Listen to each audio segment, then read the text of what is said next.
नमस्कार मित्रांनो, मी उद्धव ढवळे. मित्रांनो, आज आपण अतिशय महत्त्वाच्या टॉपिकवर चर्चा करणार आहोत, लेक्चर घेणार आहोत.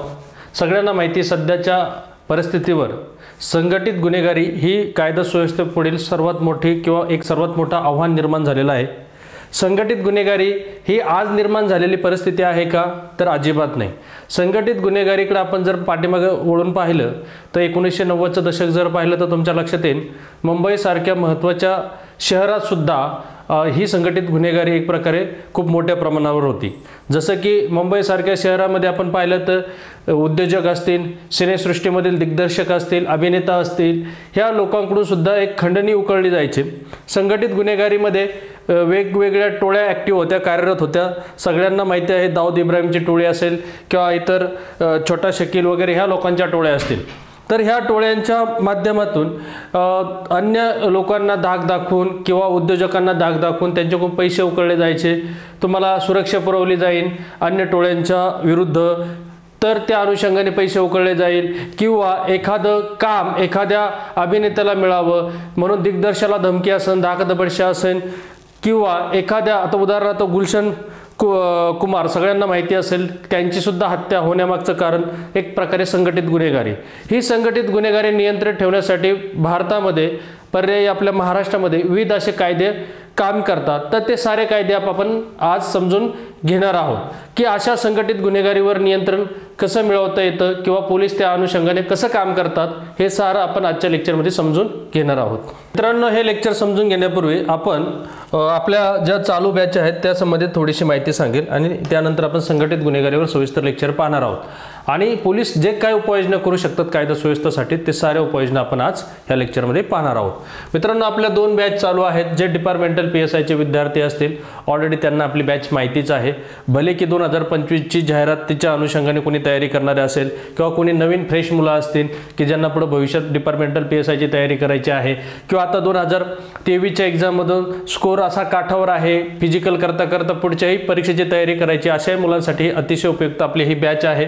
रेकॉर्डेड बॅच आहे. त्या ठिकाणी तुम्हाला 30 जानेवारीपर्यंत एक ऑफर पण आहे 29%ची, जिथं तुम्हाला 3,500ची बॅच 2,500 मध्ये उपलब्ध होईल. यामध्ये मित्रांनो रेकॉर्डेड लेक्चर आहेत, त्याच शिवाय आपण लाईव्ह सुद्धा रिव्हिजन घेत असतो अदातमदात. तर ह्या बॅचमध्ये तुम्हाला फॉरेन्सिक सायन्स मेडिसिन असेल किंवा आपले मायनर ॲक्ट असतील आणि आपले मेजर ॲक्ट जे आता नव्याने सुरू केलेले आहेत, BNS असेल, BNSS असेल, सोबत साक्ष अधिनियम असेल, ते सारे लेक्चर तुम्हाला तुमच्या ज्या जुन्या अभ्यासक्रम होत्या त्या जुन्या अभ्यासक्रमाच्या अनुषंगाने मी घेतलेले असतील आणि घेत आहे.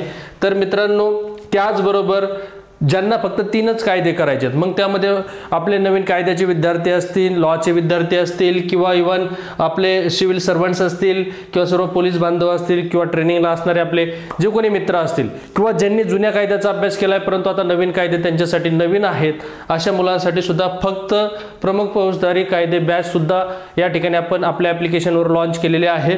आणि त्या बॅचला सुद्धा ॲडमिशन फी जरी 1999 असली तरी 30 जानेवारीपर्यंत त्याच्यावर सुद्धा एक ऑफर कोड आहे. निश्चितपणे ते तुम्हाला बॅच आणखी सवलतीत उपलब्ध होईल. तर डिस्क्रिप्शनमध्ये मी ती लिंक दिलेलीच आहे ॲप्लिकेशनची. डेमो लेक्चर पहा किंवा ह्या लेक्चरमधून सुद्धा तुम्हाला एक अंदाज येईल की आपले लेक्चर कसे असणार आहेत. तर आपले सर्व लेक्चर पिक्चरल प्रेझेंटेशनच्या माध्यमातून असणार आहेत. कलम लक्षात ठेवण्यासाठी ट्रिक्स दिलेले असतील. शिवाय आपले जे नवीन कायदे असतील तर जुन्या कायद्यांच्या कलमाच्या सोबत नवीन कायद्याचे कलम कसे लक्षात ठेवता येईल हे जुन्या विद्यार्थ्यांसाठी गरजेचं राहणार आहे. कारण जुन्या विद्यार्थ्यांनी जुने कलम पाठ केलेले असतात, त्याच कलमाच्या अनुषंगाने नवीन कलम कसं लक्षात ठेवता येईल, त्याची सिमिलॅरिटी, डिफरन्शिएट म्हणजे फरक असेल किंवा साम्यता असेल, त्या साऱ्या गोष्टी आपण घेऊनच पुढे बॅच चालवणार आहोत. आणि शिवाय ह्या बॅचचा कालावधी सुद्धा 1 वर्षाचा असणार आहे आणि तुम्ही ते लेक्चर कितीही वेळा पाहू शकता. अनलिमिटेड वेळा लेक्चर तुम्ही पाहू शकता.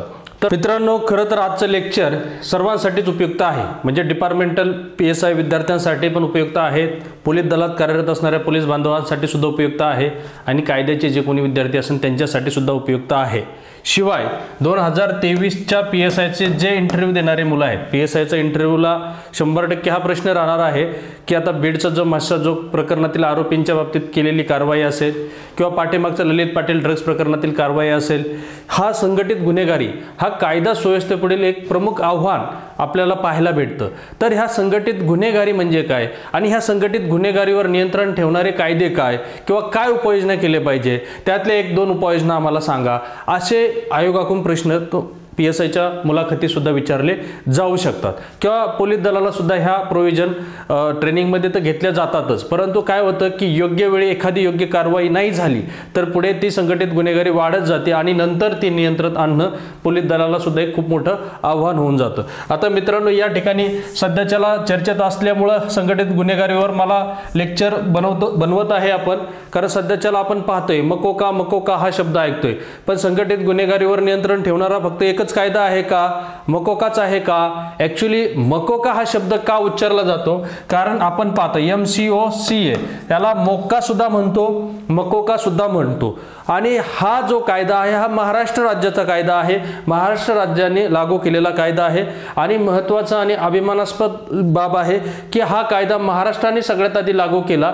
आणि ह्याच कायद्याच्या अनुषंगाने आता जी नवीन भारतीय न्याय संहिता आली, त्या भारतीय न्याय संहितेमधील 2 कलम आहेत, जे 111 आणि 112. 111 मधील गंभीर अपराध होत असणारे जे आर्थिक लाभासाठी जे गंभीर अपराध होतात, जसं की सुपारी घेऊन एखाद्याची हत्या करणं, खंडणी उकाळणं किंवा वाहन चोरी करणं, दरोडे, जबरी चोरी, अपनयन, अपहरण, ह्या गोष्टी जेव्हा आर्थिक लाभासाठी होत असतात तेव्हा त्याला गंभीर आपण संघटित गुन्हेगारी म्हणू शकतो. आणि नुसतं पाकिटमारी, पेपरची विक्री, प्रश्नपत्रिकांची विक्री करणं, ब्लॅक टिकेटिंग करणं, यामध्ये जी संघटित गुन्हेगारी होत असते त्याला किरकोळ संघटित गुन्हेगारी म्हणतो. हे आपण भारतीय न्याय संहितेच्या कलम 111 आणि 112 मध्ये निश्चितपणे पाहणारच आहोत. परंतु तो जो 111 आणि 112 आहे त्याचा जर आपण स्ट्रक्चर पाहिलं, त्याचा जर आपण तरतुदी पाहिल्या, त्याच्या जर आपण प्रोव्हिजन पाहिल्या, तर निश्चितपणे आपल्या लक्षात येतं की मोक्कावरूनच त्या गोष्टी डिफाईन केल्या गेलेल्या आहेत किंवा मोक्कावरूनच त्या गोष्टी घेतल्या गेलेल्या आहेत. तर हा मोक्का कायदा त्याला मकोका सुद्धा म्हणतो, कारण सुरुवात MCOCA, मकोका म्हणजे काय? The Maharashtra control of organise crime act, जो 1999 चा कायदा आहे. पहा मित्रांनो की हा कायदा सुद्धा निर्माण करण्यासाठी तत्कालीन गृहमंत्री स्वर्गीय गोपीनाथजी मुंडे साहेब यांचा खूप मोठा रोल आहे. कारण 1995 ते 1999 या दरम्यान राज्याचे उपमुख्यमंत्री किंवा गृहमंत्री कोण होते? तर स्वर्गीय गोपीनाथजी मुंडे साहेब. आणि आज तोच मकोका आपल्याला चर्चेत असताना दिसतोय की बीडच्या मस्साजोग प्रकरणावर. मग हा मकोका काय आहे? हा मोक्का काय आहे? बरं, हा मकोका आणि मोक्का पोलिसांकडून कारवाई होत असताना ही सुरुवातीची कारवाई समजली जाईल का अंतिम कारवाई समजली जाईल? बरं, हे संघटित गुन्हेगारी थांबवण्यासाठी फक्त एवढाच कायदा आहे का? तर निश्चितपणे नाही मित्रांनो. ही संघटित गुन्हेगारी थांबवण्यासाठी इतरही काही कायदेशीर प्रोव्हिजन आहेत, ते आपण 1 बाय 1 पाहणार आहोत आणि मग नंतर आपण मकोकावर किंवा मोक्कावर बोलणार आहोत. आपलं एक स्वतंत्र लेक्चर यूट्यूबला पार्ट 1, तसं आपले 2 लेक्चर आहेत मोक्कावर. जो मोक्का ऍक्ट आहे डिपार्टमेंटल PSIच्या एक्झामसाठी बॅचमध्ये तो आपण परिपूर्ण दिलेला आहे, परंतु यूट्यूबला त्याचा पार्ट 1 आपण टाकलेला आहे. कदाचित त्याची लिंक सुद्धा मी तुम्हाला ह्या डिस्क्रिप्शनमध्ये देईल. निश्चितपणे तुम्ही तो कायदा पाहू शकता. आता मित्रांनो, आपण येऊयात संघटित गुन्हेगारी म्हणजे काय, की ह्या संघटित गुन्हेगारीमध्ये एकापेक्षा जास्त लोकांचा सहभाग असतो आणि ते आर्थिक लाभासाठी प्रत्यक्षपणे आणि अप्रत्यक्षपणे काय करतात? हिंसाचाराचा वापर करतील, धाकदपटशाचा वापर करतील, अपनयन अपहरणाचा वापर करतील किंवा सुपारी घेऊन एखाद्याची हत्या करणं, खंडणी उकाळणं किंवा तस्करी करणं. मग ती मानवी तस्करी असेल, ड्रगची तस्करी असेल किंवा अन्य काही ज्या काही साठेबाजी केलेल्या वस्तू असतील, ज्या जीवनावश्यक वस्तू आहेत त्यांची साठेबाजी करणे असेल असे, किंवा ज्या काही मानवी शरीराशी संबंधित अपराध असतील किंवा मालमत्ते संबंधित जे अपराध असतील ते अपराध वारंवार करणे आणि ते बेकायदेशीर कृत्य सतत चालू ठेवणं, याला काय म्हणायचं? एक प्रकारे संघटित गुन्हेगारी म्हणायचं. त्यांचा उद्देश काय असतो? फक्त आर्थिक लाभ मिळवणं असतं. काय उद्देश असतो मित्रांनो? यांचा आर्थिक लाभ. ह्या आर्थिक लाभासाठी ते काय करतात? विविध प्रकारचे काय करतात? बेकायदेशीर कामं चालू ठेवत असतात, बेकायदेशीर कामं करत असतात. मग ते प्रत्यक्षपणे अप्रत्यक्षपणे असेल किंवा ते एकट्याने असेल किंवा संयुक्तपणे असेल, पण तो जो काय आर्थिक लाभ असतो तो संघटनेसाठी असतो आणि त्या संघटनेच्या वतीने ते काम करत असतात. जसं की आता आपण काही प्रकरण मस्साजोगच्या आरोपींच्या संबंधित पाहिलं की काही वेगळेच लोक पैसे उकळायला किंवा वेगळेच लोक त्या ठिकाणी पैसे मागण्यासाठी कंपनीत जात असतील, परंतु त्या ठिकाणी अटक होत असताना किंवा कारवाई होत असताना इतरही लोकांचा सहभाग सहभाग त्यामध्ये दाखवला जातो। म्हणजे एक प्रकारे त्या संघटित गुन्हेगारीपर्यंत किंवा संघटित गुन्हेगारी थांबवण्यासाठी शासन म्हणा किंवा कायदा सुव्यवस्था म्हणा कोणकोणत्या उपाययोजना राबवू शकतं, तर सुरुवातीपासून आपण काही त्याच्या प्रोव्हिजन तरतुदी पाहू आणि नंतर आपण त्या कायद्यावर बोलू। जेव्हा पोलिसांच्या लक्षात येतं की आपल्या ज्या ज्युरिडिक्शन एरियामध्ये असे काही संघटित गुन्हेगारी ऍक्टिव्ह आहेत की जे काय करतायत की एकापेक्षा जास्त व्यक्ती आहेत आणि सतत बेकायदेशीर काम करतायत किंवा बेकायदेशीर कृत्य करतायत आणि त्या बेकायदेशीर कृत्यातून आर्थिक लाभ मिळवतात, मग ते सायबर फ्रॉड असेल किंवा मानवी संबंधित काही अपराध असतील, तस्करी असतील, सुपारी देऊन किंवा एक्स्टॉर्शन घेणं असेल किंवा गाड्या चोरलेल्या गाड्यांची विक्री असेल, खरेदी असेल किंवा गाडी चोरून नेणं, वाहनं चोरून नेणं, खूप सारे अपराध की ज्यातून त्यांना आर्थिक लाभ मिळणार आहे असे क्रियाकलाप आपल्या ज्युरिडिक्शन मध्ये घडत आहेत। असं जेव्हा पोलिसांना खबर प्राप्त होते किंवा माहिती मिळते त्यावेळेस पोलीस काय करतील, सुरुवातीला चॅप्टर केसेस करतील, नंतर तडीपार असेल किंवा स्थानबद्धता सारखे जे काही पर्याय आहेत, जसं की आपल्याला CRPC मध्ये वाचायला मिळत होतं ते आता नवीन कायदा आलाय BNSS भारतीय नागरिक सुरक्षा संहिता 2023। त्याच्यामुळे आपण या ठिकाणी भारतीय नागरिक सुरक्षा संहितेतल्या तरतुदी या ठिकाणी पाहणार आहोत। सोबत मी CRPCचा सुद्धा उल्लेख मुद्दामून करेल, कारण बऱ्याच मुलांना बऱ्याच विद्यार्थ्यांना CRPCचा माहिती आहे, BNSS मध्ये कोणत्या तरतुदी किंवा कुठे त्या तरतुदी आल्यात ह्या मात्र माहिती नाहीत, म्हणून मी त्या जुन्याही कायद्याचा उल्लेख करेल आणि नवीनही कायद्याचा उल्लेख करेल। जेव्हा पोलिसांच्या लक्षात येतं एखादी खबर प्राप्त होते की अशा अशा संशयित लोक आहेत की जिथं शांतता भंग होण्यासारखं आहे किंवा ते काही संशयित आहेत आणि ते असे काही ॲक्टिव्हिटी करत आहेत, म्हणजे संध्याकाळच्या वेळी वेगळे काळे कपडे घालून हिंडतायत किंवा सराईत गुन्हेगार आहेत आणि तो चांगली वागणूक त्याची असण्यासाठी सुद्धा जामीन असणं आवश्यक आहे, म्हणजे खूप सारे त्याच्यावर अपराध आहेत आणि तो जामिनावर बाहेर आलाय किंवा तो बाहेर सुटलेला आहे आणि त्याच्याकडून काही कायदा सुव्यवस्था बिघडू शकते, शांतता बिघडू शकते अशी जेव्हा खबर प्राप्त होते कुणाला, एक्झिक्युटिव्ह मॅजिस्ट्रेट म्हणजे कार्यकारी दंडाधिकारी। आता हा कार्यकारी दंडाधिकाऱ्याला खबर कोणामार्फत सगळी ही प्रक्रिया होणार आहे, तर निश्चितपणे पोलिसांमार्फत ही प्रक्रिया होणार आहे। आणि मग काय एक्झिक्युटिव्ह मॅजिस्ट्रेट म्हणजे कार्यकारी दंडाधिकारी म्हणजेच आपले तहसीलदार साहेब, त्याला कारणे दाखवा एक नोटीस पाठवू शकता किंवा कारणे दाखवा म्हणजे कारण विचारू शकता की तुला आम्ही का तुझ्याकडून बंधपत्र घेऊ नये की मिळालेल्या खबरेच्या अनुषंगाने।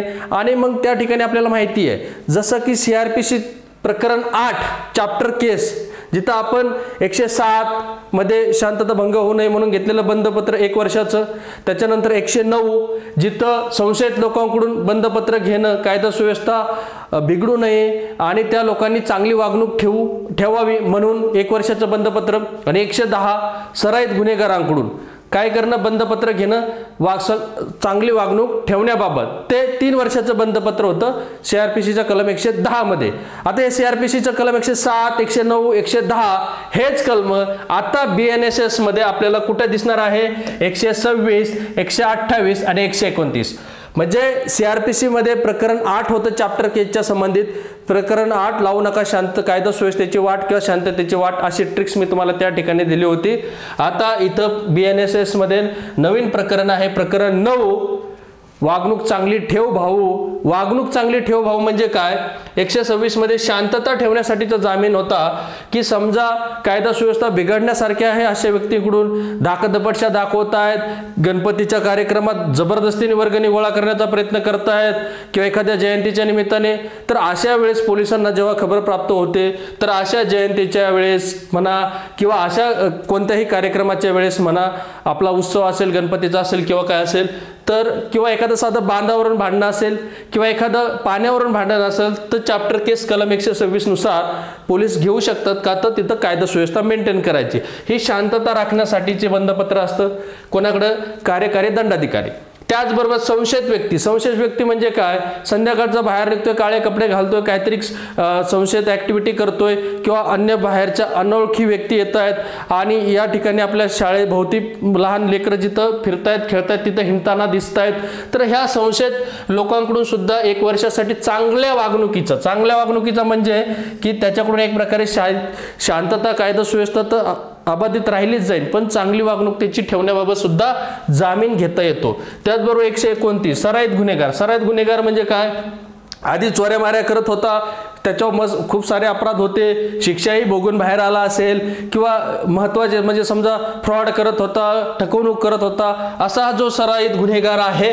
आणि हा सराईत गुन्हेगार आता बाहेर जरी सुटलेला असेल, शिक्षा भोगून जरी आलेला असेल, परंतु एक्झिक्युटिव्ह मॅजिस्ट्रेटला त्याची असा व्यक्ती जामिनावर बाहेर राहणं म्हणजे एक प्रकारे समाजासाठी धोकादायक ठरू शकतो. याच्या काळजीपोटी एक्झिक्युटिव्ह मॅजिस्ट्रेट सुद्धा काय करू शकतात, 3 वर्षासाठी काय करू शकतात, 3 वर्षासाठी चांगल्या वागणुकीचा जामीन घेऊ शकतात. ही झाली सुरुवातीच्या काही तरतुदी की जिथं कायदा सुव्यवस्था अबाधित आपल्याला ठेवता येईल. म्हणजे याला आपण चॅप्टर केसेस सुद्धा म्हणू शकतो. हे BNSSचे कलम म्हणजे प्रकरण 9 आहे BNSSचं 125 ते 143. यामध्ये 125 मध्ये न्यायालयाच्या संबंधित आहे. आणि मग तुम्हाला फक्त 3च कलम लक्षात ठेवायचे, 126, 128, 129, जे CRPCच्या 107, 109, 110शी रिलेट आहेत. ओके, चला इथं चॅप्टर केस करतील. बरं, आता पुढे प्रकरण 12 आहे BNSSचं कलम 170. तुम्हाला सगळ्यांना माहिती आहे CRPCचा कलम 151. CRPCचं प्रकरण सगळ्यांना 11 म्हणजे काय, प्रतिबंधात्मक कारवाईसाठीचं प्रकरण होतं CRPCचं 11, की जिथं पोलीस काय करू शकत होते, दखलपात्र अपराध होण्याच्या तयारीत असेल तर पोलीस काय करू शकतात की त्याला विना वॉरंट अटक करू शकतात. किंवा एखादी खबर मिळाली दखलपात्र अपराध होण्याची तर वरिष्ठांना कळवतात. किंवा पोलीस काय करतात, CRPC 151 नुसार विना वॉरंट अटक करून स्थानबद्ध करू शकतात 24 तासासाठी. आणि 151(3) सगळ्यांना माहिती, 151(3) हा महाराष्ट्र शासनाने कायदा हा समवर्ती सूचीतला विषय आहे. यामध्ये केंद्र सरकारही प्रोव्हिजन करू शकतात आणि राज्यही प्रोव्हिजन करू शकतं. आणि अशा प्रोव्हिजन होत असताना आपल्याला माहिती आहे निश्चितपणे समवर्ती सूचीतला जरी विषय असला तरी आपल्या हा प्रोव्हिजन केंद्राच्या प्रोव्हिजनला विसंगत ठरू नये म्हणून ते राष्ट्रपती सुद्धा त्याच्यावर साईन करतात. जसं की महाराष्ट्र पोलीस अधिनियम असेल, मकोका कायदा असेल किंवा आपला MPDA कायदा असेल, हे सारे कायद्यांवर राष्ट्रपतींनी साईन केलेली, म्हणजे राज्यपालांनी नाही. का तर ह्या फौजदारी कायद्या केंद्राच्या कायद्याशी विसंगत ठरू नये किंवा ते म्हणजे वरचढ केंद्राचे कायदे मग वरचढ ठरू शकतात ना, तर ते त्या पद्धतीने त्याला दर्जा राहावा म्हणून ते राष्ट्रपती त्याच्यावर साईन करतात. असो, हा 151(3) आपल्याला माहिती आहे महाराष्ट्र सरकारने 1980ला विघातक कृत्यांना म्हणजे जातीय तेढ निर्माण करणारे असतील अशा विघातक कृत्यांना प्रतिबंध करण्यासाठी एक प्रोव्हिजन नेमली होती 151(3). आता ती आपल्याला 170(3) मध्ये पाहायला भेटेल. हा कलम 170 BNSSचा तो प्रकरण 11 होता. आता इकडे प्रकरण 12 आहे. तर ह्या प्रिव्हेन्शन डिटेन्शन करता येतं. इथं प्रिव्हेन्शन डिटेन्शन म्हणजे काय, पोलिसांना खबर प्राप्त झाली की हा दखलपात्र अपराध करण्याच्या तयारीत आहे आणि हा काय करू शकतो, पुढे काही प्रादेशिक एकात्मता बिघडू शकतो, राष्ट्रीय एकात्मता बिघडू शकतो किंवा काही जाळपोळ करू शकतो, दंगल घडून आणू शकतो, दंगली घडून आणू शकतो. तर पोलीस त्याला आपल्याला माहिती दखलपात्र अपराध होण्याच्या तयारीत असेल तर पोलीस त्याला विनावरंट अटक करू शकतात. 24 तासासाठी त्याला स्थानबद्ध करू शकतात आणि 24 तासात झाले की त्या किंवा 24 तासाच्या पर्यंत ठेवू शकतात, त्याला नंतर सोडून देऊ शकता. जर पोलिसांना वाटलं की आता परिस्थिती निवळलेली आहे, तो काही कोणताही अपराध आता करणार नाही असं जर पोलिसांना खात्री पटली तर. पण पोलिसांना असं वाटतंय मित्रांनो 1980च्या दरम्यान धुळे जळगाव ह्या ठिकाणी म्हणा की ज्या आरोपींना 24 तासासाठी कस्टडीत ठेवलं होतं त्यांना 24 तासाच्या नंतर सोडून दिल्यानंतर त्याच आरोपींनी दंगल घडून आणली होती. म्हणून 1980ला महाराष्ट्र सरकारने 151(3) ची तरतूद केली होती. आता आपल्याला 170(3) मध्ये पाहायला भेटल.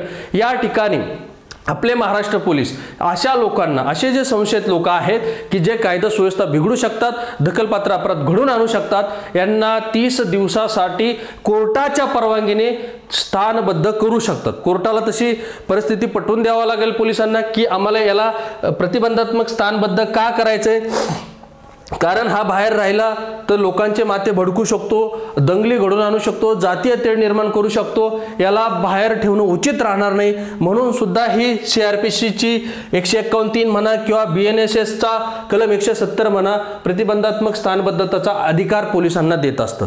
आता हे पोलीस त्या अपराधीच्या हिस्ट्री पाहून, म्हणजे जे अपराधाची हिस्ट्री आहे, क्रिमिनल हिस्ट्री आहे किंवा त्याच्यावर प्रोव्हिजन काय केलं पाहिजे, हा प्रोव्हिजन सुरुवातीपासूनचा आहे. सुरुवातीला चॅप्टर केसचे पर्याय राबवू शकतात, नंतर हा कलम 170चा पर्याय राबवू शकतात. हे सारं करूनही हा नीट राहत नाही. हे सारे करून आता 1 महिना त्याला म्हणजे स्थानबद्धही राहिला, चॅप्टर केसेसही झाल्या किंवा त्यांनी बंदपत्रही लिहून दिल्या तरी हा नीट राहत नाही. गडी काय करतोय, की संघटित गुन्हेगारी चालूच ठेवतोय किंवा अन्य काही बेकायदेशीर कृती चालूच ठेवतोय, लोकांना दाखवतपटशा दाखवतोय, धमकावतोय, पैसे उकळतोय आणि वेगवेगळे चोऱ्या माऱ्या करतोय, कृती करतोय, सोबत अजून त्याची टोळी वाढवतोय, जसं मुळशी पॅटर्न वगैरे चित्रपट तुम्ही पाहिला असेल।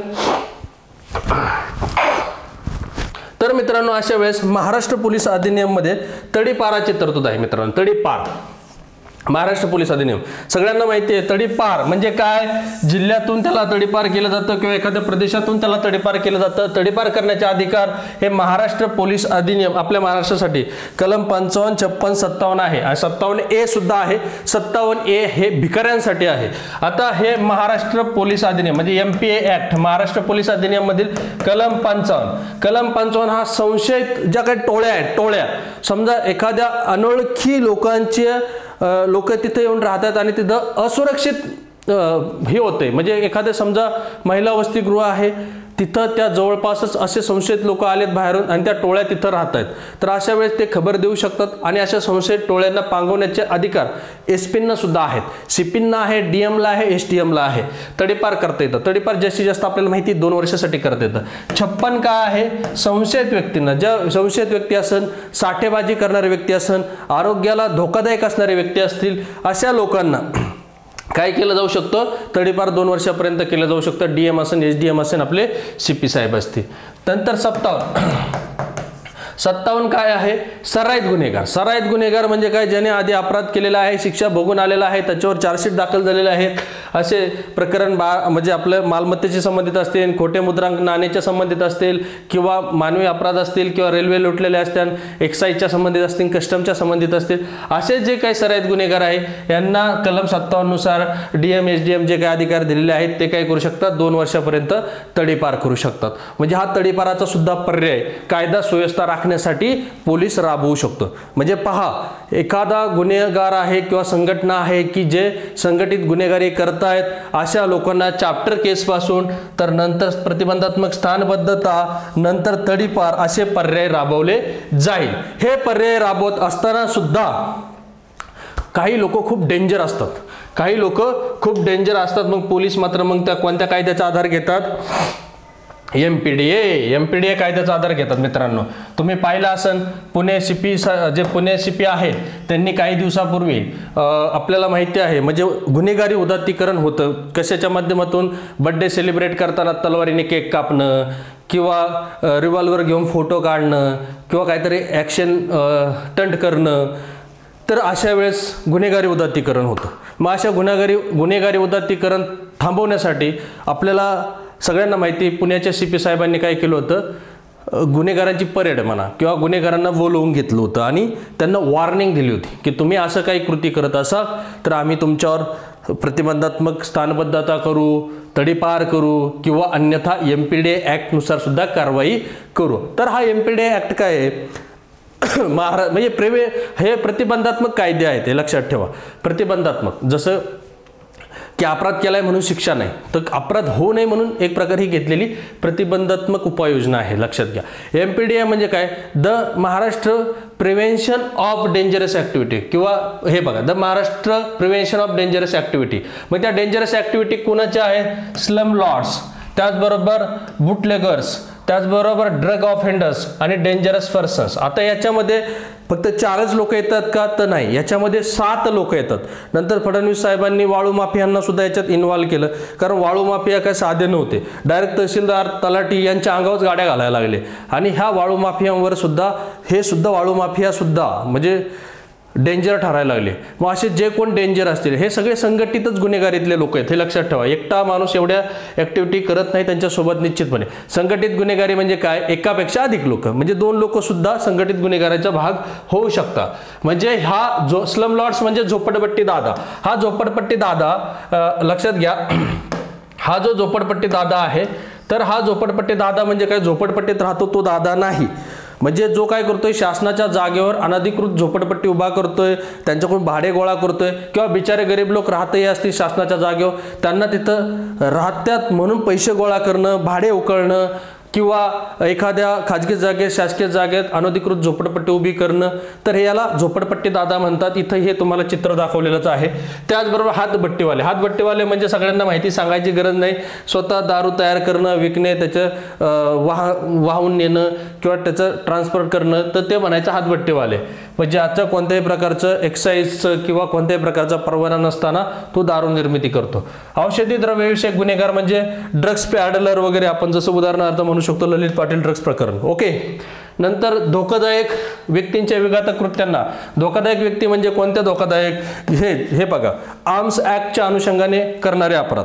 आर्म्स ऍक्ट म्हणजे काय, की कोणताही परवाना नसताना रिव्हॉल्वर, बंदुका वापरणं, विकणं किंवा त्याच्या अनुषंगाने खंडणी उकळणं, एक्स्टॉर्शन करणं, जे आर्म्स ऍक्टच्या अनुषंगाने काही अपराध आहेत. त्याचबरोबर मानवी शरीराशी संबंधित अपराध आहे, म्हणजे एखादा खुनाचा प्रयत्न करणं, खून करणं, ह्या साऱ्या गोष्टी, किंवा प्रकरण जे IPCचं प्रकरण 17 म्हणजे आताचं सुद्धा BNSचं प्रकरण 17 मालमत्तेच्या संबंधित, म्हणजे जबरी चोरी करणं, दरोडा करणं, अशा संबंधितले जे धोकादायक व्यक्ती आहेत, धोकादायक व्यक्ती, तर त्यांच्यावर सुद्धा MPDA ऍक्ट लावता येतो. त्याचबरोबर वाळू तस्कर. हे वाळू तस्कर बघा, हा वाळू तस्कर पोलिसांच्या गाडीवर स्वतःचा ट्रक चढवतोय, म्हणजे हे धोकादायक झाले. 2015ला माननीय देवेंद्रजी फडणवीस साहेबांनी त्यावेळेस वाळू तस्करांना सुद्धा MPDA ऍक्टमध्ये समावेश केला. का? कारण मला माहिती आहे मुंडे साहेबांचं प्रकरण, म्हणजे तुकाराम मुंडे साहेबांचं प्रकरण, ज्यावेळेस सोलापूरचे ते DM असतील किंवा काय, तर म्हणजे त्यावेळेस तहसीलदारांना सुद्धा रिव्हॉल्वर इश्यू केली होती. म्हणजे वाळू तस्करांकडून असणारा जो धोका आहे, म्हणजे ते एक धोकादायकच पर्सन आहे, म्हणजे त्या अधिकाऱ्यांच्या अंगावर सुद्धा गाड्या चढवणं, त्यांना धाक दाखवणं, तर मग हा MPDA ऍक्ट वाळू तस्करांना सुद्धा लागू आहे. त्याचबरोबर साठेबाजी करणारे, जे अत्यावश्यक, म्हणजे उदाहरणार्थ पहा तुम्ही, जे अत्यावश्यक इसेन्शियल कमोडिटी आहेत त्याची साठेबाजी करणारे व्यक्तीवर सुद्धा MPDA ऍक्ट लागेल. त्याचबरोबर हे आपण मानवी शरीराशी संबंधित अपराध करणारे, खंडणी उकळण्या, म्हणजे जे धोकादायक लोक आहेत त्यांच्या विरोधात लागेल. त्याचबरोबर हे पायरसी करणारे, 7 लोक येतात. पायरसी करणारे म्हणजे कोण, की जे एखाद्याची बौद्धिक संपदा आहे, म्हणजे आपण पाहतो एखादा चित्रपट रिलीज झालाय तो दुसऱ्या तिसऱ्या दिवशीच पायरसी करून DVD-मध्ये, CD-मध्ये, पेनड्राईव्हमध्ये किंवा एखाद्या टेलिग्रामला, वेबसाईटला विकताना दिसला जातो, तर त्या लोकांना सुद्धा हा MPDA ऍक्ट लागू आहे. असे 7 प्रकारचे लोक आपण या ठिकाणी पाहू शकतो. तर ह्या 7 प्रकारच्या लोकांना प्रतिबंधात्मक कारवाई MPDA ऍक्टद्वारे करता येऊ शकते. अशा ह्या टोळ्यांना, अशा ह्या लोकांना, अशा ह्या गुन्हेगारांना 1 वर्षापर्यंत, जास्तीत जास्त 1 वर्षापर्यंत प्रतिबंधात्मक स्थानबद्ध करता येतं. प्रतिबंधात्मक स्थानबद्धता करता येतं म्हणजे ते काय एखादा पोलीस ठाणे अंमलदारांनी ठरवलं म्हणजे काय लगेच होतं असं नाही. त्याचा प्रस्ताव वरपर्यंत जातो, गृह विभागाचे सचिव असतील, त्याच्यावर रिव्ह्यू कमिटी सुद्धा असेल, त्याचा कालावधी कुठपर्यंत ठेवला पाहिजे त्या अनुषंगाने त्याचं निरीक्षण होतं, त्याला सुद्धा बोलण्याचं त्या ठिकाणी एक प्रकारे अधिकार दिला जातो, त्याला त्याची बाजू मांडण्याची. आणि अशा प्रकारे 1 वर्षापर्यंत सुद्धा त्याला प्रिव्हेन्शिव्ह डिटेन्शन म्हणजे प्रतिबंधात्मक स्थानबद्ध केलं जातं. हे एक तरतूद महाराष्ट्र शासनाकडे आहे. ह्या कायद्याची अंमलबजावणी 11 जानेवारी 1981ला झालेली आहे, लक्षात असू द्या. तर हा MPDA act, the Maharashtra prevention of dangerous activity, मग त्या स्लम लॉर्ड, झोपडपट्टी दादा, बुटलेकर्स, हातभट्टीवाला, ड्रग्स ऑफेंडर्स, डेंजरस पर्सन, म्हणजे यामध्ये ललित पाटील वगैरे सगळे लोक यामध्ये बसू शकतात. ओके, चलो आता येऊया आपल्या मूळ. शक्यतो पोलीस, आपला महाराष्ट्र पोलीस कायदा सुव्यवस्था ठेवत असताना मोक्काला किंवा मकोकाला अंतिम कारवाई म्हणून पाहतो. म्हणजे सुरुवातीला आता जे मी सांगितलं तुम्हाला, चॅप्टर केस असेल, प्रिव्हेन्शन डिटेन्शन असेल, तडीपार असेल, MPDA असेल, हे सुरुवातीच्या काही ज्या कारवाई असतील, तर अंतिम कारवाई करत असताना पोलीस 10 वर्षाची हिस्ट्री पाहतात. त्यांची 10 वर्षाची, लक्षात असू द्या, 10 वर्षांची हिस्ट्री पाहतात. म्हणजे मागील 10 वर्षात एकापेक्षा अधिक व्यक्तींची, म्हणजे जी काय त्यांची संघटना असेल, ते आर्थिक लाभासाठी, म्हणजे आर्थिक लाभासाठी काय करतात, बेकायदेशीर कृत्य करतायत. कोणते बेकायदेशीर कृत्य करतायत, मग संघटना करत असेल किंवा संघटनेतले एखादा सदस्य सभासद करत असेल, काय करत असेल, खंडणी उकळत असेल, धमकावत असेल, धाकदपटशा दाखवत असेल, हिंसाचाराचा वापर करून काही मारहाण करत असेल, किंवा आपण काय म्हणू शकतो वाहनं चोरत असेल, चोरलेली वाहनं विकत असेल, सुपारी घेत असेल, किंवा आपण काय म्हणू शकतो ड्रग्स विकत असेल, ड्रग्स पॅडलिंग चालवत असेल, रॅकेट चालवत असेल, त्याचबरोबर जे काही क्रियाकलाप आहे बेकायदेशीर ते आर्थिक लाभासाठी करत असेल गेल्या 10 वर्षात. आणि ह्या गेल्या 10 वर्षात यातून किमान दोन म्हणजे एकापेक्षा अधिक, किमान 2 म्हणजे एकापेक्षा अधिक चार्जशीट सक्षम न्यायालय. कोणते चार्जशीट? की ज्यामध्ये 3 वर्षापेक्षा अधिक शिक्षा असणारे अपराध असतील. असं चार्जशीट की ज्यामध्ये असे दोषारोप आहेत की ज्याला किमान 3 वर्षापेक्षा जास्त शिक्षा असणारे कलम आहेत. उदाहरणार्थ जबरी चोरी 3 वर्षापेक्षा निश्चितपणे अधिक शिक्षा त्याला आहे.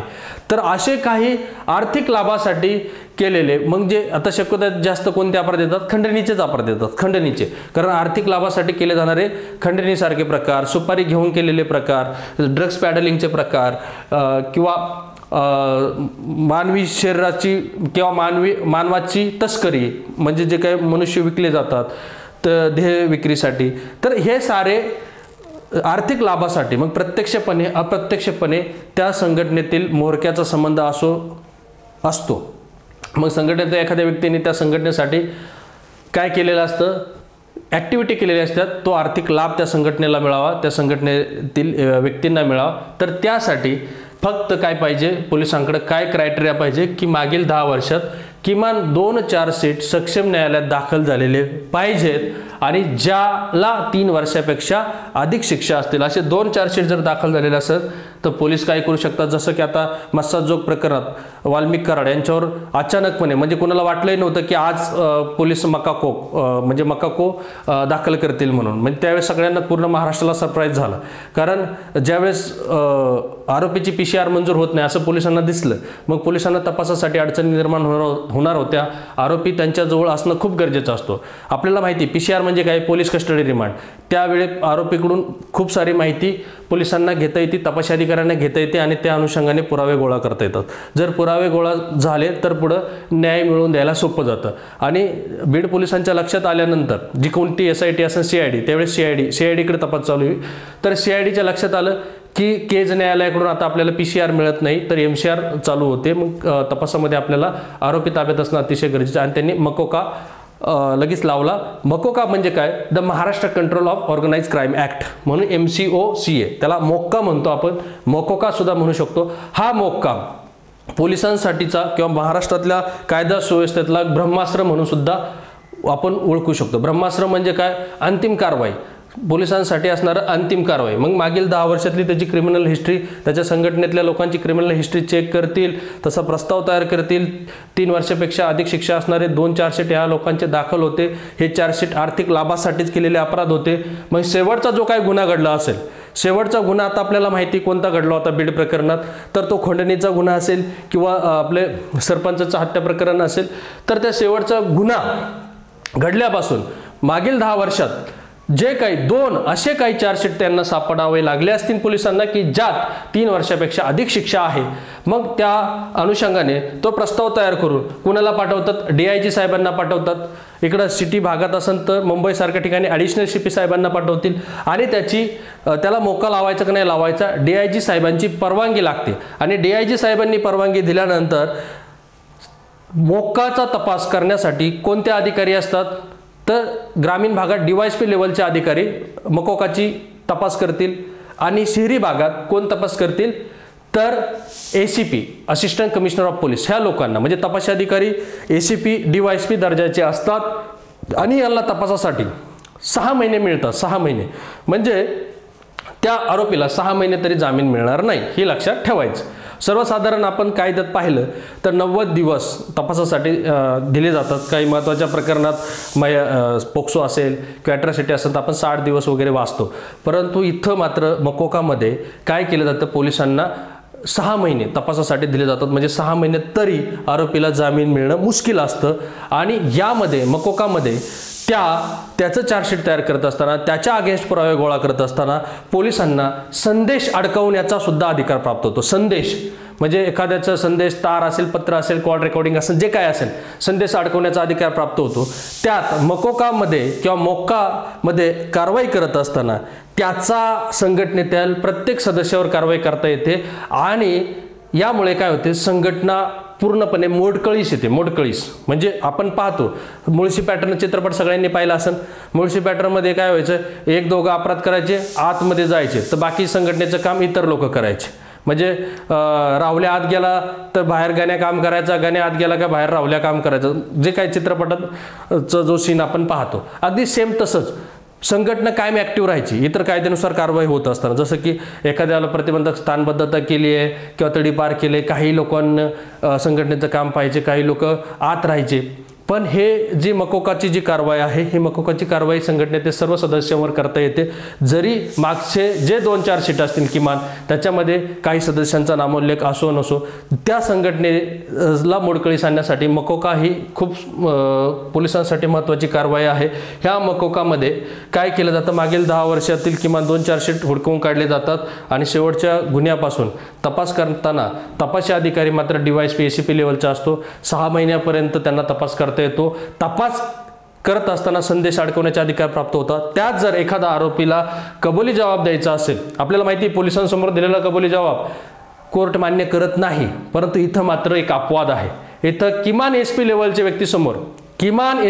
व्यक्तीसमोर येथील आरोपी कन्फेशन करत असन, कबुली जबाब देत असन, तर तो नोंदवू शकतो आणि तो नोंदवलेला जबाब कायद्यानुसार तो ग्राह्य ठरला जातो, खरा मानला जातो, जणू तो न्यायालयाच्या मॅजिस्ट्रेट पुढे दिलाय असं समजलं जातं आणि तो इतर आरोपींच्या विरोधात सुद्धा वापरता येतो. आणि दोषारोपपत्र तयार झाल्यानंतर ते दोषारोपपत्राला अंतिम मान्यता कोण देतं, आपल्या लॉ अँड ऑर्डरचे ॲडिशनल DG साहेबांनी मान्यता दिल्यानंतर ते दोषारोप सबमिट झाल्यानंतर सबळ पुरावे असेल तर शिक्षा सुद्धा आपल्याला माहिती 5 वर्षापासून तर पुढे पार मृत्यूदंडापर्यंत शिक्षा आहे मकोकामध्ये.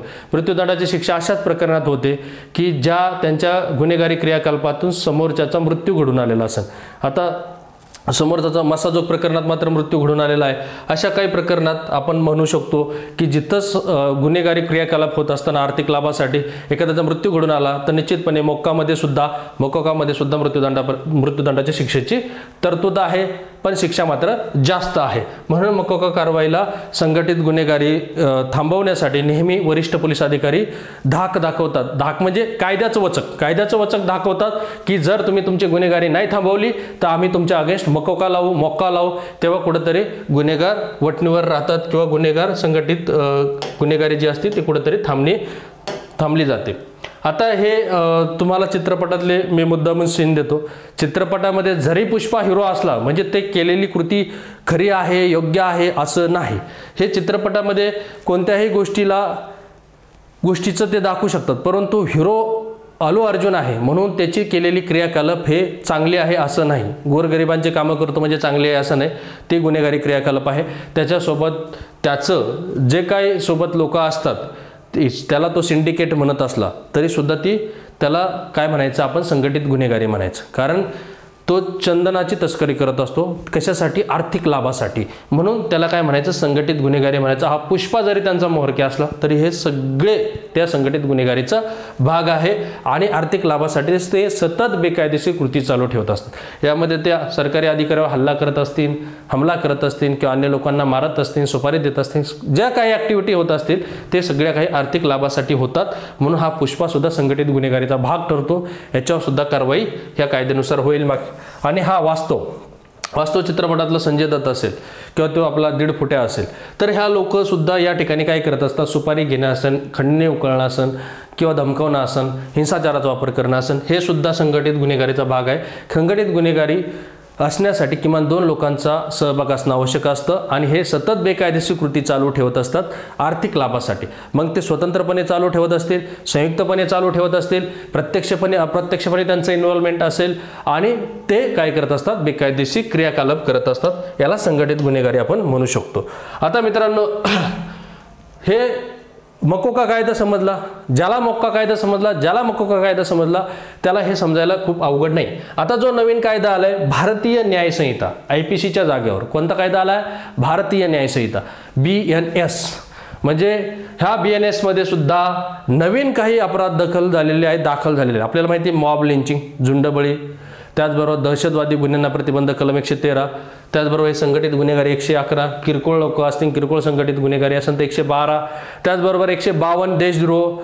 म्हणजे काही नवीन अपराधांना या ठिकाणी काय केलेलं आहे, जसं की चेन स्नॅचिंगला सुद्धा कलम 303 मध्ये वगैरे आपल्याला पाहायला भेटेल की इथं स्थान देण्यात आलेलं आहे. नवीन काही अपराध आहे की ज्यांचं प्रमाण मोठ्या प्रमाणावर आहे, तर ह्यांना नवीन कायद्यासुद्धा स्थान देण्यात आलेलं आहे. हा जो कलम 111 आहे हा आपल्या महाराष्ट्राच्या मक्का कायद्याच्या अनुषंगाने, म्हणजे महाराष्ट्रात मक्का आहे, शिवाय दिल्लीत पण त्याची आपल्याला माहिती आहे, दिल्लीत पण तो कायदा ॲक्टिव्ह आहे.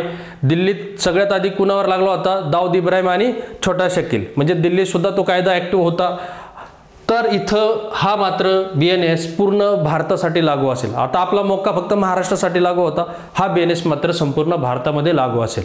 असं नाही की तो कर्नाटकमध्ये जाऊन अपराध करतोय, कर्नाटकवाल्याने त्यांना अटक केला, मग कर्नाटकवाले मक्का लावू शकत नाही, कारण मक्का हा महाराष्ट्राचा होता. आता कर्नाटकवाले काय लावू शकतात? BNS 111 लावू शकतात.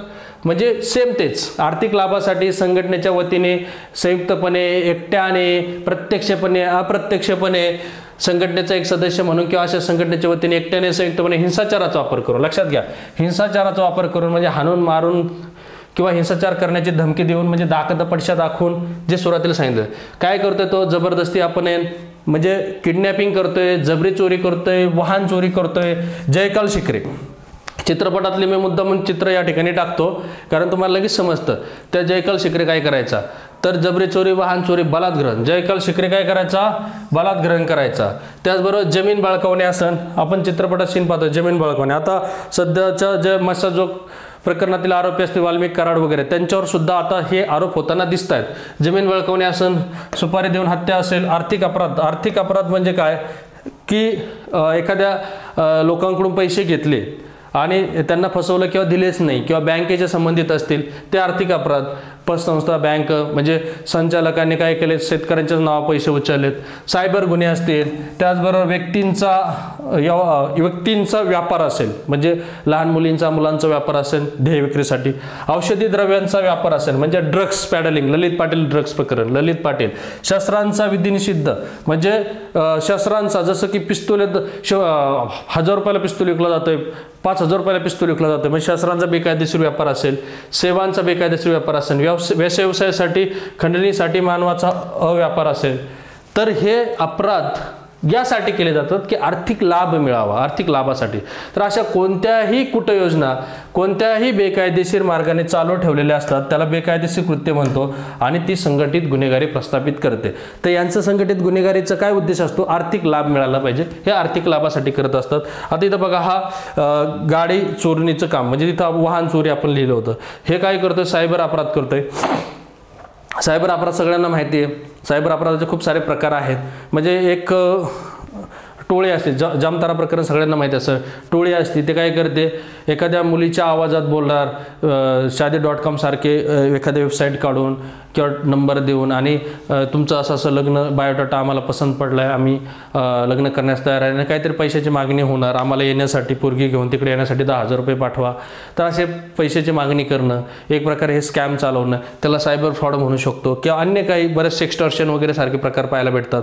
त्याचबरोबर हे खंडणीचे प्रकार, जयकाल शिकरे धमकावतोय, तुझ्या नाताला मारीन, हे करेल, किंवा जमीन सोड, जमीन बळकावतोय, किंवा हा जयकाल शिकरे विविध मार्गाने पैसे वसुली करत असतो, जसं की सुपारी घेऊन हत्या करणं वगैरे. तर हे चित्रपटातले जरी तुम्ही व्हिलन टाईप कॅरेक्टर लक्षात ठेवले तरी तुम्हाला लक्षात येईल ही संघटित गुन्हेगारी. तर मित्रांनो, या संघटित गुन्हेगारी कलम 111 मध्ये 11 हा शब्द पाहायला भेटतो. हे 11 लोकांची क्रिकेट टीम असं समजूयात आपण. तर ह्या संघटित गुन्हेगारी असंही लक्षात ठेवू शकता, 111 या संघटनेतले लोक कोर्टात कायम मारत असतात चक्रा, कायम मारत असतात चक्रा. मुळशी पॅटर्नमध्ये बघा, अर्धे कोर्टात, अर्धे तुरुंगात, अर्धे इकडं कामं करत असतात गुन्हेगारीचे. तर संघटित गुन्हेगारी कोर्टात कायम मारत असतात चक्रा, कलम 111.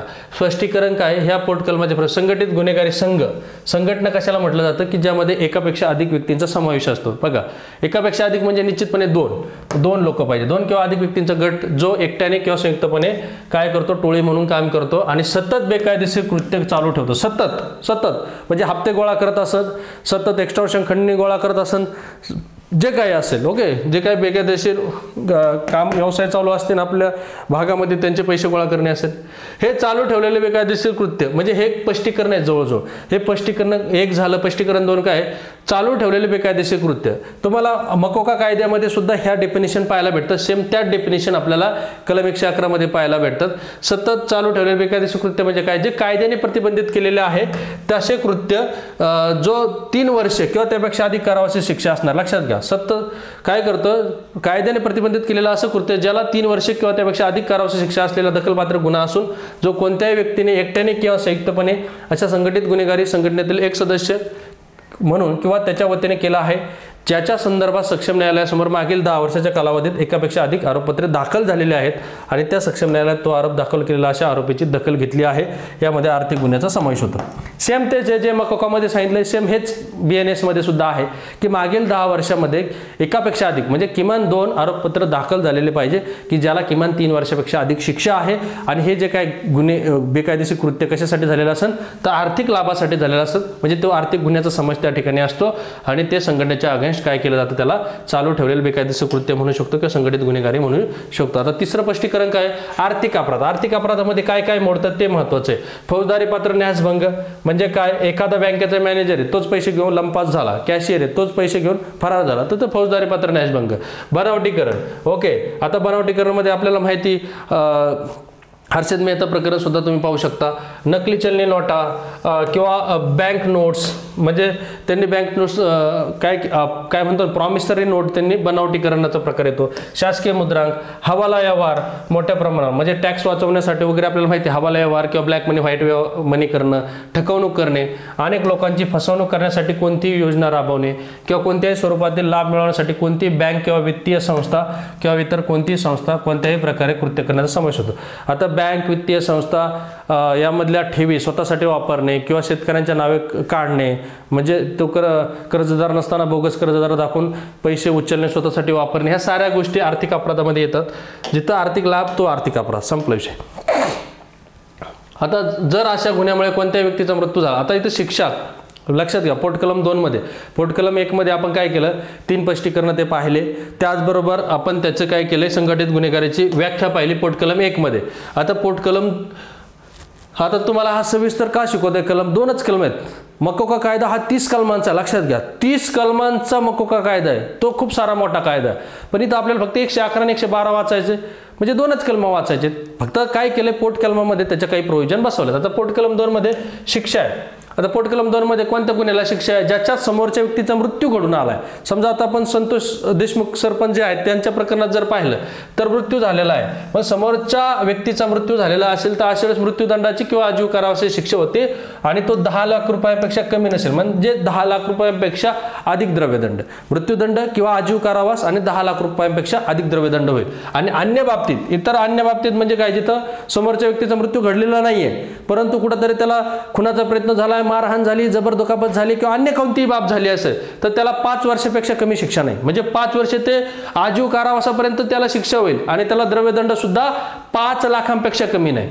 5 लाखांपेक्षा कमी नाही म्हणजे निश्चितपणे 5 लाखापेक्षा जास्त द्रव्यदंड असेल. हे संघटित गुन्हेगारीमध्ये BNSचा कलम 111 सांगतो. आणि जो कोणी हा संघटित गुन्हेगारीला अपप्रेरणा देईल, प्रयत्न करेल, षड्यंत्र रचेल, जाणीवपूर्वक मदत करेल, अन्यथा संघटित गुन्हेगारीची तयारी करणाऱ्या कोणत्याही कृतीत गुंतेल. म्हणून तुम्ही पहा आता सध्या सोशल मीडियावर तेच विषय चालला की ह्या सत्ताधाऱ्याचा किंवा ह्या राजकीय पदावरील व्यक्तीचा ह्या व्यक्तीला पाठिंबा आहे, सपोर्ट आहे, जाणीवपूर्वक मदत करतोय.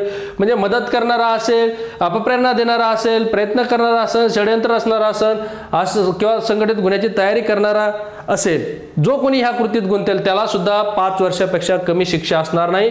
कदाचित ते जन्मठेपेन आजीव कारावासापर्यंत राहील आणि 5 लाखांपेक्षा अधिक द्रव्यदंड त्याला असेल. म्हणजे 5 लाख तर असेलच पण 5 लाखापेक्षा कमी नाही. हा झाला पोटकलम 3चा शिक्षा. पोटकलम 4 काय सांगतोय की जो कोणी संघटित गुन्हेगारी संघाची सदस्य असेल त्याला सुद्धा शिक्षा 5 वर्षापेक्षा कमी नसेल, म्हणजे 5 वर्षे तर आजन्म असेल आणि सोबत 5 लाखापेक्षा कमी द्रव्यदंड नसेल, म्हणजे निश्चितपणे 5 लाखापेक्षा अधिक द्रव्यदंड त्याला असेल. पोटकलम 5 काय सांगतोय, जो कोणी हेतुपुरस्पर एखाद्या संघटित गुन्हा केलेल्या व्यक्तीला आसरा देतो, आसरा तुम्हाला माहिती आहे आसरा देणारा सुद्धा दोषी आहे. आता तुम्ही बघा वाल्मिक कराड ज्यावेळेस सरेंडर होतात पुण्यामध्ये येऊन CID ऑफिसला, त्यावेळेस ते कोणत्या गाडीने आले, कुठे राहिले त्याचा सुद्धा तपास चालू झाला. लगेच याला वेगवेगळ्या लोकांना बोलवून घेतलं गेलं, इन्व्हेस्टिगेशन केली गेली. कारण आसरा देणं हा सुद्धा एक कायद्याच्या भाषेत अपराध आहे. याच्यात फक्त अपवाद काय आहे, पतीने पत्नीला आसरा दिला असेल, पत्नीने पतीला आसरा दिला असेल तर तो अपराध ठरत नाही. बाकी गुन्हेगाराला अटक होऊ नये म्हणून किंवा पलायन होण्यास सोपं जावं म्हणून जो कोणी आसरा देत असेल, आसरा देण्यामध्ये काय मोडतं, हत्यारं देणं असेल, वाहन देणं असेल, कपडे देणं असेल, खाणं पिणं देणं असेल किंवा त्याच्या गुन्ह्यात मदत होईल अशा कोणतीही गोष्टी देणे असेल किंवा तशी पद्धतीची मदत असेल, पैसा असेल, आर्थिक असेल, जे काय असेल, वाहन सुद्धा असेल, तर ते आसरा देणं होतं, लपवून ठेवणं होतं. आसरा देणाऱ्याला सुद्धा 3 वर्षे ते आजीव कारावासापर्यंतची शिक्षा आहे, म्हणजे 3 वर्षापेक्षा कमी नाही आहे. सोबतच त्याला द्रव्यदंड 5 लाखापेक्षा कमी नाही, म्हणजे 5 लाखापेक्षा निश्चितपणे जास्त आहे. आणि इथं मात्र पती पत्नी अपात्र ठरतात आसरा देण्याला. ओके, पोट कलम 6 काय आहे, जो कोणी संघटित गुन्हा करून मिळवलेली प्राप्त केलेली मालमत्ता आहे, म्हणजे संघटित गुन्ह्यातून मिळवलेली मालमत्ता आपल्याला माहिती आहे किती मालमत्ता कोर्ट काय करू शकतो, त्याला गोठू सुद्धा शकतो, त्याचे व्यवहार थांबवू शकतो, सरकार जमा होऊ शकते, ह्या गोष्टी पुढे आहेत. कारण ते पूर्णपणे अशा बेकायदेशीर मार्गाने मिळवलेली मालमत्ता असते, ती निश्चितपणे गोठवू शकतात, जप्त केली जाऊ शकतात. परंतु अशी जो कोणी संघटित गुन्हा करून मालमत्ता मिळवेल, प्राप्त करेल, त्या व्यक्तीला सुद्धा शिक्षा काय आहे, 3 वर्षापेक्षा अधिक, 3 वर्षे तर आजीव कारावास आणि सोबत द्रव्यदंड 2 लाखापेक्षा कमी नसेल. लक्षात घ्या, द्रव्यदंड 2 लाखापेक्षा कमी नसेल, म्हणजे 2 लाखापेक्षा निश्चितपणे जास्त असेल. आता शेवटचा पोट कलम 7 जो काय आहे, जर कोणताही व्यक्ती एखाद्या संघटित गुन्हेगारी संघाच्या सदस्या वतीने किंवा कोणत्याही वेळी अशी जंगम स्थावर मालमत्ता कब्जात ठेवेल, म्हणजे कब्जात ठेवणारा हा व्यक्ती त्या संघटनेतला नसेलही कदाचित, परंतु समजा संघटनेत इकडं पुण्यात आणून एखाद्या व्यक्तीकडे पैसे ठेवलेत, तिकडं दुसऱ्या जिल्ह्यात उकळले, जालन्यामध्ये उकळले असतील किंवा लातूरमध्ये उकळलेले पैसे असतील आणि ते पुण्यामध्ये एखाद्या व्यक्तीकडे ठेवले जात असतील, तर त्या व्यक्तीला सुद्धा, आणि तो व्यक्ती जर हिशोब देऊ शकत नसेल, मग तो आपण पाहतो की बरेच काही दरोडे जबरी चोरी करणारे लोक असतात किंवा एक्स्टॉर्शन करणारे लोक असतात, ते एखाद्या शहरातल्या सोनाराकडे आणून ठेवतात किंवा एखाद्या सेटकडे आणून ठेवतात आणि त्या सेटला हिशोब देता येत नसेल, तर त्या सेटला सुद्धा शिक्षा 3 वर्ष ते 10 वर्षापर्यंत, म्हणजे 3 ते 10 वर्षापर्यंत इतक्या कारावासाची शिक्षा त्याला त्या ठिकाणी असेल. आणि सोबत 1 लाखापेक्षा कमी नसेल, म्हणजे 1 लाखापेक्षा जास्त द्रव्यदंड त्याला त्या ठिकाणी असेल. आपण मुद्दामून या ठिकाणी फास्ट घेतले कारण लेक्चर लांब जाऊ शकतं.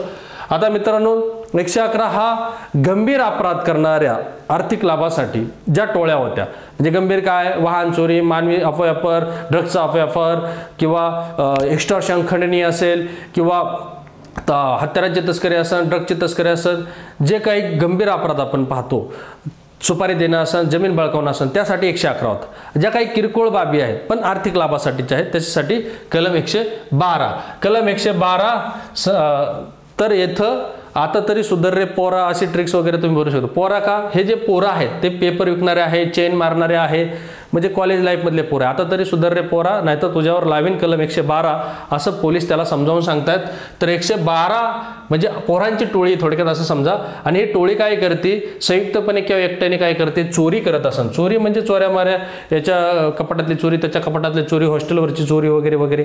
ओके, हिसकावणे म्हणजे चेन स्नॅचिंग, बाईक रायडिंग करून ते चेन स्नॅचिंग करणं, त्याला सुद्धा 303 मध्ये आता नवीन चोरीची तरतूद आहे. फसवणूक करत असन, 1 और 11 चित्रपट पाहिला असन, त्याच्यामध्ये ते नुसते ठकवणूक करत असतात, फसवणूक करत असतात. तिकिटांची अनधिकृत विक्री, आमिर खानचा एक चित्रपट आहे, त्याच्यात तो 10 के 5, 5 के 10 काय असेल ते तिकिटांची ब्लॅक तिकिटिंग करणं, म्हणजे एकदा सारे तिकीट स्वतः खरेदी करायचं आणि त्याचा तुटवडा निर्माण झाला की ते महागात विकायचं. 100 रुपयाचं तिकीट असेल तर 500 रुपयाला विकणं, याला तिकिटांची अनधिकृत विक्री म्हणतात. नंतर अनधिकृत सट्टा, ज्याला कोणत्याही शासनाची मंजुरी नाही, मान्यता नाही, शासनाचा टॅक्स भरत नाही असा, किंवा जुगार, म्हणजे जुगार खेळणाऱ्या लोकांना सुद्धा आता संघटित गुन्हेगारी 112 लागणार, हे लक्षात ठेवा. त्याचबरोबर सार्वजनिक परीक्षेच्या प्रश्नपत्रिकांची विक्री, हे गोलमाल चित्रपटात तुम्ही सीन पाहिला असेल, ठीक आहे. किंवा त्यांच्या प्रिन्सिपलला हरामी नावाचा, म्हणजे हरिचंद्र रामचंद्र काहीतरी नाव असतं त्यांचं, ते जे प्रिन्सिपलला ऑपरेशन करायचे म्हणून पैसे गोळा करायला धाकदपटशा दाखवतो हा हिरो या ठिकाणी. तर हे सुद्धा एक प्रकारे आर्थिक अपराधासाठी केलेली धाकदपटशा, किंवा त्याला आपण काय म्हणू शकतो, इतर कोणतेही तत्सम गुन्हेगारी कृत्य आर्थिक लाभासाठी, म्हणजे इथं धमकवते, धाकदपटशा दाखवून या ठिकाणी कॉलेज लाईफमधले मुलं आहेत आणि ते पोलीस ठरवतील 111 लावायचा की 112 लावायचा. तर यांचं सुद्धा संघटित गुन्हेगारीचा प्रकार. इथं प्रश्नपत्रिका विकल्या जात आहेत, इथं चेन स्नॅचिंग केली जाते, इथं तिकिटांची बॅक विक्री केली जाते, इथं ठकवणूक फसवणूक केली जाते. असे काही जे अपराध कशासाठी केले जातात, आर्थिक लाभासाठी केले जातात, त्याला किरकोळ संघटित गुन्हा असं म्हणतात. ह्या संघटित गुन्ह्यासाठी किमान 2 लोक तरी पाहिजे, हे लक्षात ठेवा. एकटा असेल तर त्याला संघटित गुन्हा म्हणणार नाही. संघटनेसाठी किमान 2 लोक लागतात. हे किमान 2 लोक अशा प्रकारचे जर अपराध करत असेल किंवा तत्सम अपराध करत असेल तर त्यांना कलम 112, पोलीस म्हणतात आता तरी सुधार पोरा नाहीतर लावीन तुझ्या 112. तर यांना शिक्षा काय आहे तर पोट कलम 2 मध्ये दिलेलं आहे. छोटा कलम आहे तर पोट कलम 2 मध्ये काय शिक्षा दिलेली आहे, जो कोणी संघटित गुन्हा करेल त्याला 7 वर्षापर्यंत वाढू शकेल, 7 वर्षापर्यंत वाढू शकेल अशी शिक्षा आहे. आणि शिवाय द्रव्यदंडासहित तो पात्र होईल. लक्षात ठेवा 7 वर्षापर्यंत. कोणत्याही वर्णनाचे म्हणजे काय, साधा कारावास असेल किंवा सश्रम कारावास असेल, हे यालाच कोणत्याही वर्णनाचं आपण म्हणतो. आता चोरी ह्या मध्ये काय असतं, चोरी ह्या शब्दाचं स्पष्टीकरण ह्या 112 मध्ये देण्यात आलेलं आहे. चोरी म्हणजे काय की चोरी म्हणजे काय, वाहनातली चोरी असेल, हातचालकाने चोरी असेल, राहत्या घरातली चोरी असेल, व्यावसायिक परिसरातली चोरी असेल म्हणजे दुकानातला गल्ला मारणं असेल, माल वाहतूक वाहनातली चोरी असेल म्हणजे माल वाहतूक आपण पाहतो ट्रेनमध्येच उड्या मारून त्यातले काही बॉक्स खाली टाकायचे, चपलाचे फिपलाचे, इकडं 500 रुपयाची चप्पल 10 रुपयाला विकणं. त्याचबरोबर खिसे कापो, त्याचबरोबर कार्ड स्कॅनिंगद्वारे चोरी असेल, दुसऱ्याचं कार्ड मारायचं स्कॅनिंग करून वगैरे, क्रेडिट कार्ड असेल. दुकानातील उचलेगिरी असेल, दुकानातली उचलेगिरी म्हणजे काय करतो, हा कपड्याच्या दुकानात जातो, 2 टी-शर्टवर अजून एक टी-शर्ट घालतो आणि काढून देताना मात्र 2च बाहेर देतो आणि एक आतल्या आत बन्याला सारखं घालून जातो, त्याला उचलेगिरी म्हणू आपण. किंवा ऑटोमॅटेड टेलर मशीनची चोरी म्हणजे ATMची चोरी, हा सुद्धा किरकोळ संघटित गुन्हेगारीतला प्रकार समजलेला आहे. 7 वर्षापर्यंत त्याला शिक्षा असेल, सोबत द्रव्यदंडासहित तो शिक्षापात्र ठरेल. अशा प्रकारे मित्रांनो आपण संघटित गुन्हेगारीचे काय बघितलं, प्रोव्हिजन पाहिलं. पण अजून एक कायदा आहे की जो संघटित गुन्हेगारीला आळा घालतो. पण कोणत्या संघटित गुन्हेगारीला आळा घालतो की जो देशाची एकात्मता, अखंडता धोक्यात आणतो, त्या गुन्ह्यांना मात्र UAPA ऍक्ट आहे. UAPA ऍक्ट म्हणजे unlawful activity prevention act. Unlawful activity म्हणजे बेकायदेशीर कारवायांना प्रतिबंध करणारा कायदा आहे 1967चा. म्हणजे भीमा कोरेगावचं प्रकरण पाहिलं असेल तर त्या प्रकरणातील आरोपींवर, मग त्यातले कोण आरोपी होते, हे फादर स्टॅन स्वामी असतील, वरवरा राव असतील, तर ह्या लोकांवर काय केलं होतं, UAPA ऍक्ट लावला गेला होता. म्हणजे यांनी काय केलं होतं, कायदा सुव्यवस्था तर धोक्यात आलतीच, परंतु यांनी भीमा कोरेगाव प्रकरणात भारताची सार्वभौमता, अखंडता, एकात्मता धोक्यात आणली होती असं ह्या व्याख्यात म्हणतं. काय असतं, हा बेकायदेशीर कृत्य करणाऱ्याच्या संघटना असतील, संघटना किंवा व्यक्तींना प्रतिबंध करण्याच्या उद्देशाने, इथं लक्षात घ्या 2019ला एक सुधारणा झाली. म्हणजे याच्यात एखाद्या व्यक्तीला सुद्धा दहशतवादी म्हणून घोषित करता येऊ शकतं. जसं संघटनांवर कारवाई करणारा हा कायदा आहे, पण आता व्यक्तीवर, सिंगल व्यक्तीवर सुद्धा कारवाई करता येईल. 2019ची सुधारणा आहे, लक्षात असू द्या. भारताची अखंडता, सार्वभौमत्वाच्या विरोधात निर्देशित केलेल्या कारवायांना सामोरे जाण्यासाठी शक्ती उपलब्ध करून देणे हा त्याचा मुख्य उद्देश होतो. या कायद्यातील सर्वात अलीकडील दुरुस्ती म्हणजे 2019ची दुरुस्ती. म्हणजे आता केंद्र सरकारला या कायद्याच्या किचकट प्रक्रियेशिवाय व्यक्तींना दहशतवादी म्हणून घोषित करता येईल. व्यक्तींना म्हणजे एखाद्या माणसाला सुद्धा. ओके, तर अशा प्रकारे मग ते वादात सापडलं, म्हणजे ती तरतूद कुठेतरी वादात आहे किंवा कॉन्ट्रोवर्सीचा भाग आहे असं समजलं जातं. पण असो, तर आपल्याला कायदेशीर ज्या तरतुदी आहेत ते लक्षात द्या. सचिन वाजे आपल्याला माहिती, अंबानीच्या दारापुढं बॉम्ब ठेवण्यात त्यांचा सहभाग होता. म्हणजे आर्थिक लाभासाठीच्या गोष्टी किंवा यामध्ये काय होतं, राष्ट्रीय एकात्मता किंवा एक दहशतवादी, म्हणजे दहशतवादी ॲक्टिव्हिटी एक प्रकारे देशाची एकात्मता खराब करते किंवा अखंडता धोक्यात आणते. तर अशा कृती करणारे, मग ते भारतीय असो, परकीय असो, कोणी असो, तर अशा व्यक्तींना हा कायदा इथं सुद्धा 6 महिने तपास चालतो, 6 महिने जामीन मंजूर होत नाही. आणि सगळ्यात महत्त्वाचं की यांचा तपास आपले महाराष्ट्र पोलीस नाही करत, तर यांचा तपास कोण करतं, UAPA ऍक्ट लागला तर यांचा तपास NIA करतं, नॅशनल इन्व्हेस्टिगेशन एजन्सी. NIA यांचा तपास करतं, लक्षात असू दे. NIA हे देशाची तपास एजन्सी आहे, NIA करतं, नॅशनल इन्व्हेस्टिगेशन एजन्सी करतं. तर अशा प्रकारे मित्रांनो कायदा सुव्यवस्था अबाधित ठेवण्यासाठी जी काय संघटित गुन्हेगारी चालते, त्या संघटित गुन्हेगारींना नियंत्रण ठेवण्यासाठी हे सारे कायदे आपल्या भारताचे, म्हणजे केंद्राचे कायदे असतील, आपल्या राज्याचे कायदे असतील, हे सारे आपण या ठिकाणी आज पाहिलेले आहे. परत एकदा मी पुन्हा तुम्हाला सांगेल की ज्यांना कोणाला आपली बॅच करायची असेल, डिपार्टमेंटल PSIची तयारी करणारे मुलं असेल, त्यांना ऑलरेडी 90% बॅच रेडी, म्हणजे आता BNSS आणि साक्षी अधिनियम टाकलं तर 100% बॅच रेडीच आहे रेकॉर्डेड स्वरूपात. ते कायदे त्यांना आता उपलब्ध होत आहेत. त्यांनी सुद्धा ऑफरमध्ये जी 3,500ची बॅच आहे 30 जानेवारीपर्यंत 2,500चं तुम्हाला त्या ठिकाणी बॅच उपलब्ध होईल. आणि ज्यांना फक्त हे 3 कायदे पाहिजेत, BNSS आणि साक्षी अधिनियम, तर त्यांना सुद्धा पूर्ण वर्षाचा कालावधी आहे, अनलिमिटेड वेळा पाहू शकता. त्यांना सुद्धा सेम अशाच पद्धतीने पिक्चोरियल ट्रिकच्या माध्यमातून कलम लक्षात ठेवणे, या साऱ्या गोष्टी तुम्हाला या ठिकाणी मिळणार आहे. जुन्या आणि नव्या कलमांचा कसा ताळमेळ ठेवायचा त्याच्या ट्रिक्स तुम्हाला ते या ठिकाणी देण्यात येणार आहे. जर कोणाला कसलीही अडचण असो, कसली, आता एक्साईजची मुलं असतात त्यांना सुद्धा हे कायदे उपयुक्त आहेत, ते पण जॉईन करू शकतात. कायद्याचे विद्यार्थी असतील, लॉचे विद्यार्थी असतील, ट्रेनिंगमधले विद्यार्थी असतील, पोलीस बांधव असतील, जे कोणी असतील त्या सगळ्यांना ही बॅच उपयुक्त आहे. भले की सिव्हिल सर्वंट असो, एक्झिक्युटिव्ह मॅजिस्ट्रेट असला काय त्याला सुद्धा ही बॅच उपयुक्त आहे. म्हणजे कसं आहे की लॉ अँड ऑर्डरच्या अनुषंगाने आपल्याला कोणते अधिकार आहेत, कोणत्या कायद्यानुसार कोणते ॲक्शन घेता येते, ह्या साऱ्या गोष्टी म्हणजे सिव्हिल सर्वंट आपल्या शासनाचा जो सेवक आहे त्याच्यासाठी प्रत्येकासाठी तिन्ही कायदे महत्त्वाचे आहेत. तर ह्या तिन्ही कायद्यांची बॅच स्वतंत्र आपण लॉन्च केलेली आहे. तर त्याची सुद्धा फी जरी 1999 तुम्हाला बॅनरवर दिसत असेल तर 30 जानेवारीपर्यंत ॲडमिशन घेणाऱ्या मुलांना निश्चितपणे अजून सवलत त्या ठिकाणी उपलब्ध होईल. तर त्यांना ॲडमिशन घेताना जरी काही अडचणी आल्या किंवा काही वेगळ्या अडचणी असेल तर त्यांनी मला संपर्क केला तरी चालेल. माझा संपर्क क्रमांक डिस्क्रिप्शनमध्ये आहेच, ॲप्लिकेशनची लिंक आहे. डेमो लेक्चर पाहायचं असेल तर ॲप्लिकेशनवर आणखी काही उपलब्ध आहेत. तर त्यांनी 98 90 90 43 97 वर संपर्क केला तरी चालेल, कॉल केला तरी चालेल, व्हॉट्सअपला मेसेज टाकला तरी चालेल.